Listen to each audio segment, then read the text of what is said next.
Bien, ¿qué le parece todo este panorama que estamos viviendo en el país? El Electoral Especial Lima Centro declara improcedente la inscripción de la fórmula presidencial de Todos por el Perú. A la par también decide excluir al candidato presidencial de Alianza para el Progreso, César Acuña.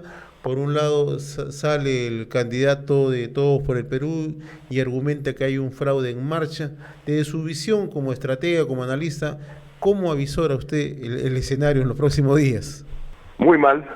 Lo que pienso es que esto es una comedia que tiene que ver con un problema estructural.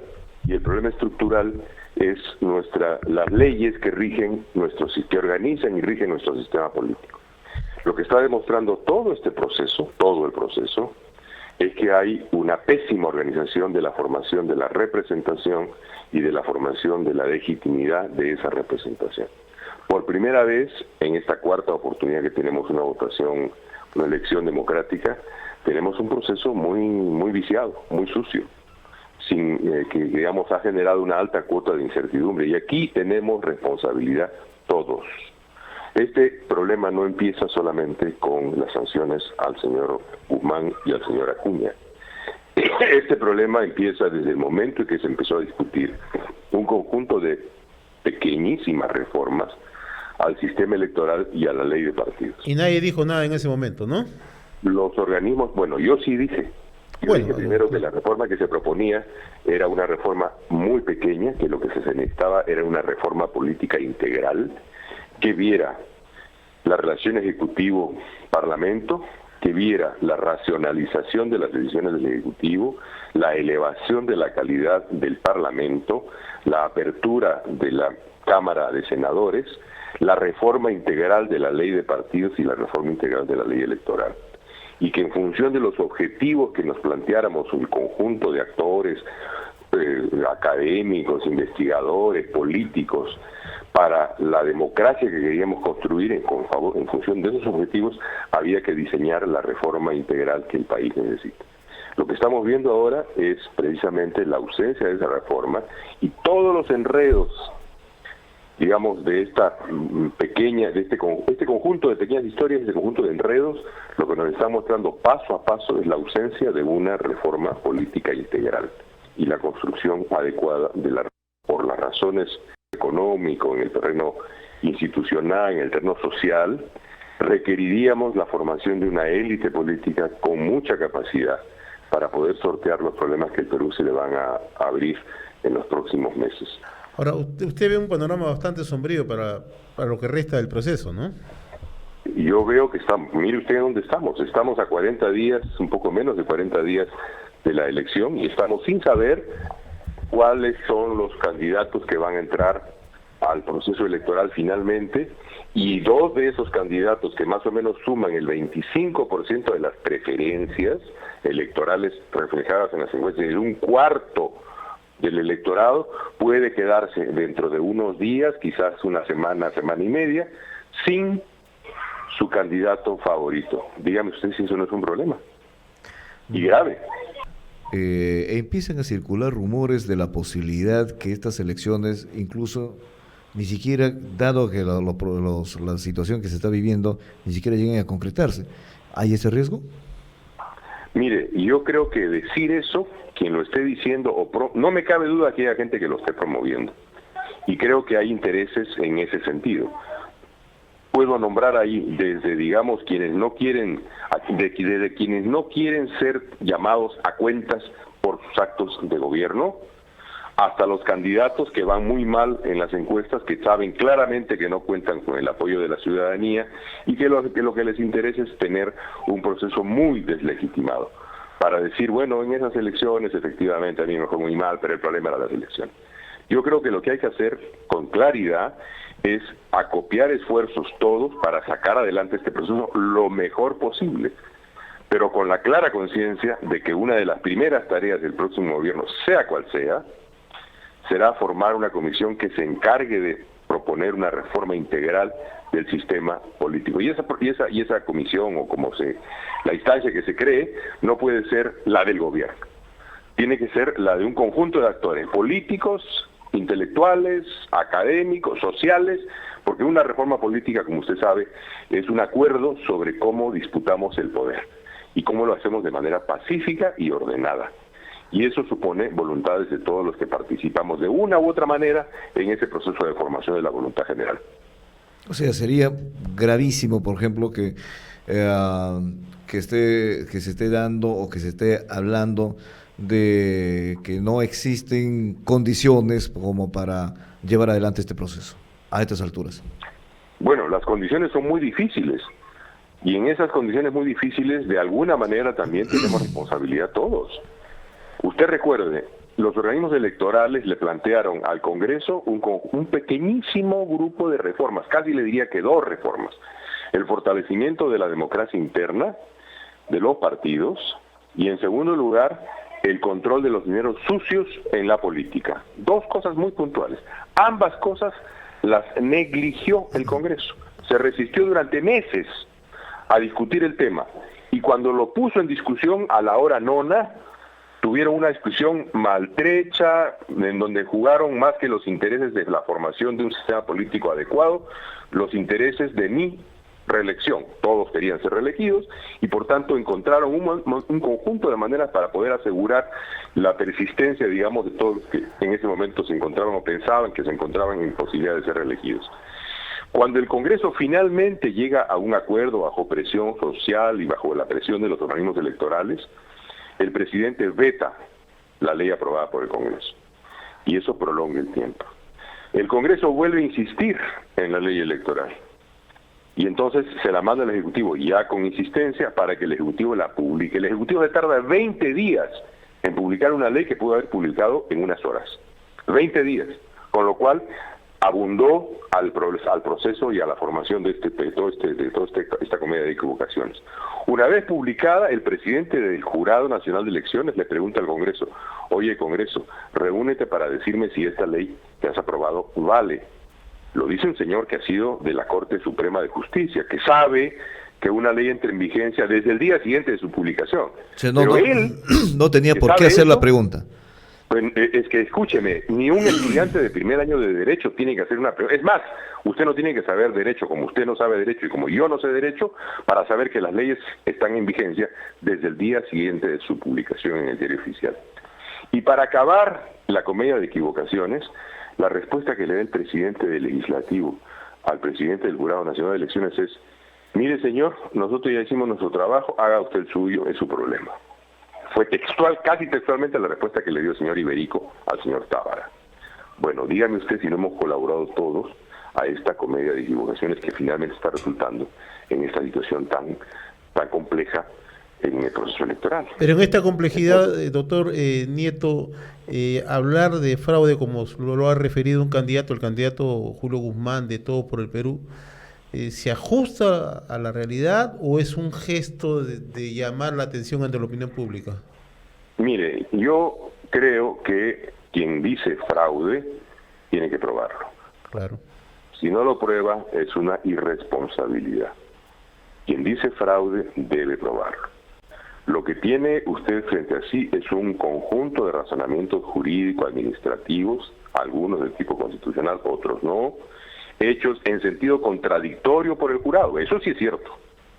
Y el jurado ha fallado en casos semejantes a este, en otros jurados electorales especiales que no el de Lima, en caso contrario al que está fallando en el caso de Todos por el Perú. O sea, lo que quiero decirle es, el jurado tiene antecedentes en un sentido y en otro, y en ese solo sentido uno podría pensar, bueno, ¿y por qué me sacas a mí y no sacas al de Amazonas, o al de Arequipa, o al de Puno, ¿no? Pero de ahí a decir fraude, yo pediría que quienes han levantado la voz en ese sentido muestren las pruebas, porque si no están actuando con irresponsabilidad y estamos ahondando, quizás ganados por la pasión política, a hacer más grave la situación en la que hoy estamos. Y aún más, a recurrir a organismos supranacionales como la Corte Interamericana de Derechos Humanos. Tiene derecho, el señor Guzmán tiene derecho a apelar a todos los mecanismos jurídicos que las leyes le facultan, a todos. Y tiene derecho incluso a desflemar su enojo y su pasión. Eso es lo que se llama en el lenguaje extrapolítico el derecho al pataleo. Tiene derecho a hacerlo. Pero si presenta acusaciones o levanta acusaciones tan graves como fraude, tiene la obligación de demostrarlo. Doctor, pero en ese sentido también, por ejemplo, se atribuye a que aquí supuestamente la huella del delito es la contradicción que lo atribuyen al jurado en ambas resoluciones. ¿Por qué falló primero en una forma y ahora falla de manera diferente? Y para muchos, le digo que y para muchos esa es la huella del delito. Uh-huh. Mire, ¿usted tiene claro cuál es la diferencia entre el primer fallo y el segundo fallo? La verdad, hemos leído las resoluciones, pero obviamente cuando esto se amplifica a un gran sector de la población que no la ha hecho, evidentemente nos imaginamos el grado de confusión que debe existir. Pero usted, que es un hombre informado, que ha leído la resolución, ¿tiene clara cuál es la diferencia jurídica entre una resolución y la otra? Es complicado, ¿no? Yo no lo tengo. Es complicado. Y como usted, sigo cerca, leo las resoluciones, me informo, pregunto a amigos abogados, la hora en que no me queda claro. Entonces, si hay una diferencia sustantiva en el razonamiento jurídico entre una resolución y la otra, lo primero que tienen que hacer los señores de Todos por el Perú y el señor Guzmán es explicarnos con prístina nitidez esa diferencia, para que nos quede claro esa huella aparente de un aparente delito. Eso hasta ahora yo no lo he escuchado con esa claridad. Bien, doctor Jorge Nieto Montesinos, sumamente agradecido por habernos permitido esta comunicación. No, y yo quisiera una última pregunta, doctor Nieto. Hoy día apareció una encuesta publicada en el diario La República. Y se hace una... ¿Hoy apareció? Hoy día de una encuestadora Vox Populi. Yo esperaba que apareciera mañana. No, pero esta es una encuesta Vox Populi, y para eso iba otra inquietud.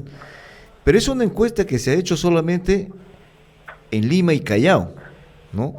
Y no en todos los distritos de Lima, sino en algunos distritos de Lima y Callao. Pero se lo está presentando como que, evidentemente, tendría una connotación, ¿no? Para un lector desavisado de pronto puede pensar que esto es una proyección de carácter nacional. ¿Se pueden hacer mediciones, una encuesta, en un proceso electoral nacional y dar resultados, por ejemplo, sobre tendencias, tomando como una muestra solamente Lima y Callao? Mire, se puede hacer todo. Ese es el problema que tenemos, que se puede hacer todo, porque la ley no regula, no controla, no tiene capacidad de sanción ahí donde se cometen errores o tropelías. Y lo que estamos viendo es la partidarización de un debate que debiera ser cautor de una mejor calidad de la democracia en el Perú.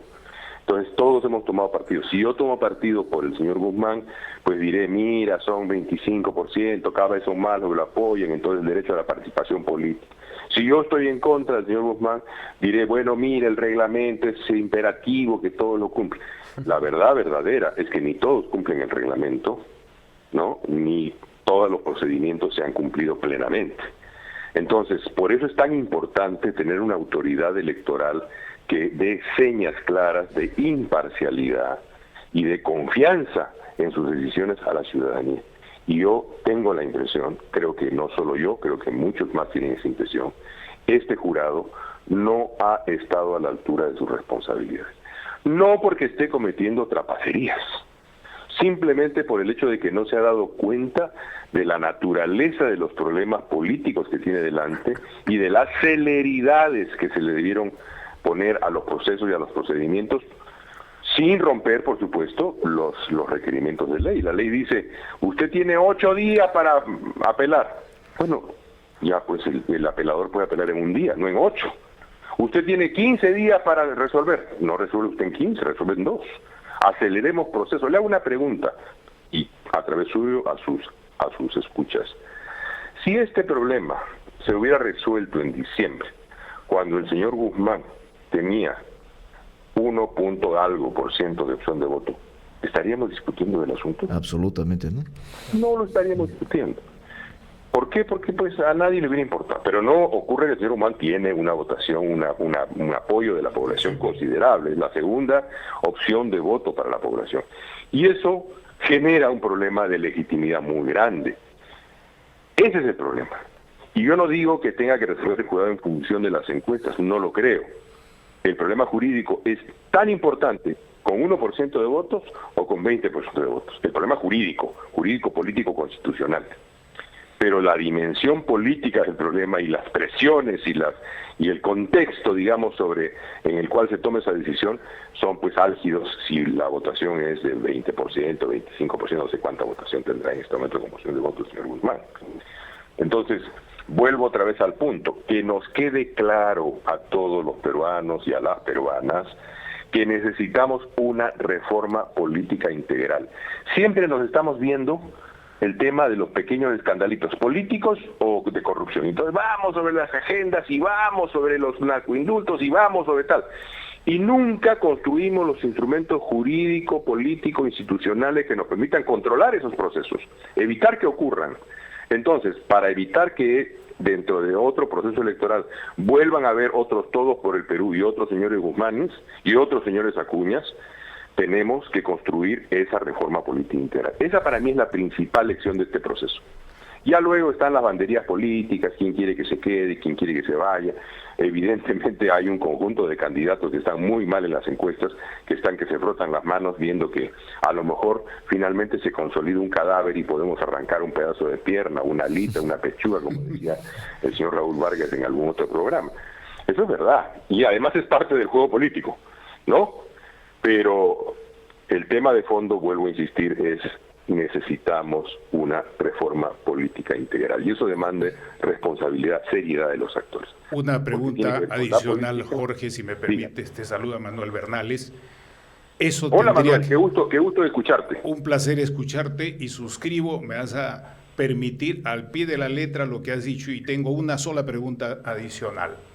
Y es que pensando en un próximo Congreso y que una reforma de ese orden requiere, en parte por lo menos, pasar por un Congreso, no estaríamos ante un imposible, toda vez que lo que tenemos en los procesos convocados para elegir congresistas no es tan positivo o más positivo que lo que tenemos en este momento para en la representación en el Congreso. En otras palabras, ¿puede hacer eso un Congreso que puede ser igual o peor que el que tenemos? Bueno, yo antes de responder, Manuel, tu pregunta, quiero agradecerle a la radio que me permite la oportunidad de volver a hablar contigo después de mucho tiempo. Un gran amigo, una persona a la que estimo mucho. Muchas gracias, yo también, y mucho respeto por tu trabajo realizado. Doctor Nieto, le comento que el doctor Manuel Bernales es un panelista permanente aquí en el programa, así que en una oportunidad, antes que nos responda, vamos a tenerlos juntos acá compartiendo un análisis así tan ponderado, tan serio y tan claro, ¿no? Lo felicito por tener un invitado de lujo allí con ustedes y le mando un abrazo, Manuel. Te respondo puntualmente. Gracias, Manuel. Del mismo modo, te escucho, Jorge, como siempre, te escucho. Te respondo puntualmente. Mira, en el proceso de reforma que se intentó por parte de los organismos electorales, en mi opinión, han habido dos problemas fundamentales. Tres problemas fundamentales. Un primer problema es el contenido de la reforma. Los organismos electorales adoptaron, de común acuerdo con las organizaciones no gubernamentales que se dedican al tema, la idea de que mientras menor fuera la reforma, mejor, porque más chiquita era más fácil de que lograra consenso y que pasara en el Congreso. Escogieron una estrategia, el contenido de la reforma fue un contenido minimalista. Mientras menos, más fácil ponerse de acuerdo. Primer error, y luego explico por qué. Segundo error, establecieron una estrategia de presión sobre el Congreso. En vez de convocarlos a una discusión de convencimiento junto con espacios académicos y políticos y tal, de presión. O sea, fueron a la confrontación. Tanto fueron a la confrontación que en algún momento el Congreso se sintió agredido y dijo, me están pechando, recordarás la frase. Y el tercer problema, en efecto, es el que tú mencionas. Es un problema de lo que llaman los politólogos, un problema de agencia. ¿Quién hace la reforma? Yo creo que efectivamente lo que tú dices es exacto. Ahora, yo recuerdo que una vez, como en los cuentos, una vez un señor que se llamaba Valentín Paniagua, y que planteó que fueran los partidos políticos, no los congresistas, los partidos políticos y sus principales líderes, los que se hicieran cargo de elaborar, junto con académicos, junto con intelectuales, junto con miembros representativos de la sociedad civil, una propuesta de reforma política.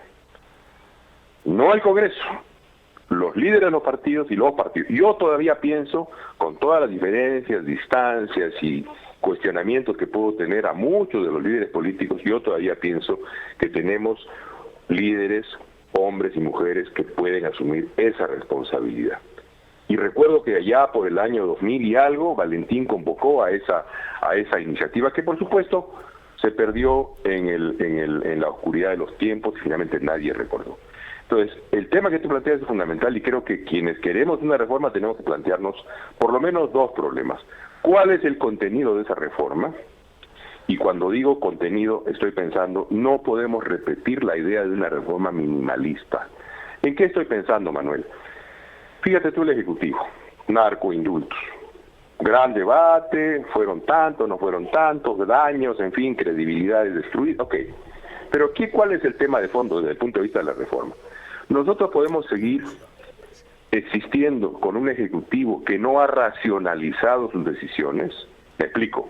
Cuando el señor Obama decide indultar a 98 presos comprometidos con narcotráfico para propiciar el debate en el Congreso de una ley que rebaje penas innecesariamente aumentadas en el año 75, 76, al calor de lo que Nixon llamó la guerra contra las drogas, cuando hace esa decisión y indulta a 98 personas, él tiene que cumplir procedimientos. Los presos que van a ser indultados tienen que haber cumplido el 80% de sus sentencias. No tienen que haber estado complicados en procesos de uso de violencia. Y en fin, varias exigencias que racionalizan la decisión del Ejecutivo. ¿Podemos nosotros permitirnos el lujo de tener un Ejecutivo, quien quiera que sea, el señor García o quien sea, que decida, porque su ronco pecho decide que es así esa mañana, y que decida al día siguiente de otra manera porque también su pecho ya no tan ronco le dice que debe ser de otra manera? Entonces, parte del proceso de reforma política es racionalizar las decisiones del Ejecutivo, racionalizarlas, establecer estándares de decisiones, no para quitarle capacidad o poder de decisión al presidente, sino para establecer cortapisas, requisitos, exigencias que eleven la calidad de las decisiones por su propia existencia. Eso mismo pasa en el Congreso. Podemos seguirnos permitiendo el lujo de que cada congresista decida tener su asesor y su asesor es su amigo, su empleado, al que además le moche un poquito del sueldo para que su sueldo se engorde un poco más, o necesitamos que el Congreso tenga por concurso un cuerpo de asesores que sea el cuerpo de asesores del Congreso para todos los parlamentarios, como funciona en Brasil, por ejemplo.